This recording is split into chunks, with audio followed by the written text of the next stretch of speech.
We continue our discussion with President Donald J. Trump. We're in the Roosevelt Room. We're in the White House. A lot of news going on around the world and here at home. Let me move on to the economy, because if you look historically, first we'll talk, this is a midterm election year. 3 times in the last 100 years, the party in power was able to maintain control.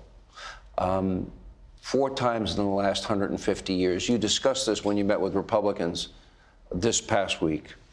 So historical trends are not with you. However, historically, peace and prosperity do drive elections. We just took a trip around the entire globe, and you have your fingerprints pretty much everywhere, all over the map.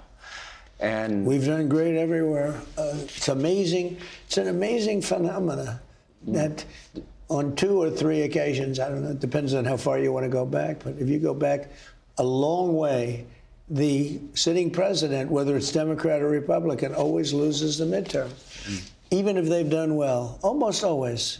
And, you know, you'd think it would be like a 50-50 deal. Even if the president's done a great job, I think we've done a great job. We've done maybe the best job ever in the first year. But they always seem to lose the midterm. There's something down deep psychologically with the voters that they want maybe a check or something. I don't know what it is exactly, but you would think when you have a victory and then on top of the victory you have a great successful presidency, it would be an automatic win. But it's never been a win. I mean, almost never been. You said 2 times or 3 times in 100 years. It's right around that number. Yeah. Think of it. Out of, you know, the elections take place every 2 years in this case. And to only win a couple of times in many, many years is hard to believe. And it doesn't make sense, and nobody's been able to define why. So I think hopefully we're gonna change that, because we've had incredible. We passed a great, big, beautiful bill, tax cuts for everybody, no tax on tips, no tax on Social Security, no tax on overtime, deductions if you buy a car, you take a loan from a bank, you can deduct the interest on the loan. Nobody ever thought that was going to happen, and we have so many things, and. We're respected all over the world again, like we've never been respected before. I mean, we're respected. Look at NATO. NATO agreed to go from 2% to 5%, and they pay us the money. You know, we don't lose anything in terms of money. What I do want to stop in the war with Ukraine and Russia is, last week it was just reported they lost 32,000 soldiers. The week before, for the month, the month before, they lost 27,000, and the month before that, they lost 26,000 soldiers between the 2 of them. And I'd like to be able to save those souls. You know, it doesn't affect the United States very much. It really doesn't. We sell, you know, Biden gave them $350 billion. Can you imagine?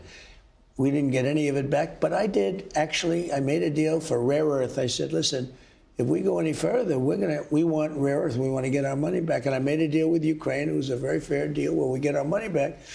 I had to work to get the money back. This is Biden's war. This isn't my war. I would like to stop it because there's so many people being killed. Let me go to the mostly economy. Soldiers, but so many people. So I've always been a movement conservative. I've always believed in supply-side economics, starting with Reagan. At the time, 70 to 28%, he dropped the tax rates, longest period of peacetime economic growth, 21 million new jobs were created. Now, this one big, beautiful bill, largest tax cuts in history. Yeah. Unlike any president before you, you have secured trillions in monies dedicated to new manufacturing, including automobiles, semiconductor chips, rare earth would be part of it. More than anybody has ever gotten. Okay, so all of this is now it's going to be infused into the economy. It's in the hopper. It's going to be infused into the economy. But we just ended the 3rd quarter with 4.3% GDP. We just have the lowest gas prices in 5 years, as you pointed out. That impacts everything everybody buys at every store that they go to. No tax, tips, overtime. Right. I worked in the service industry. I worked in the construction industry.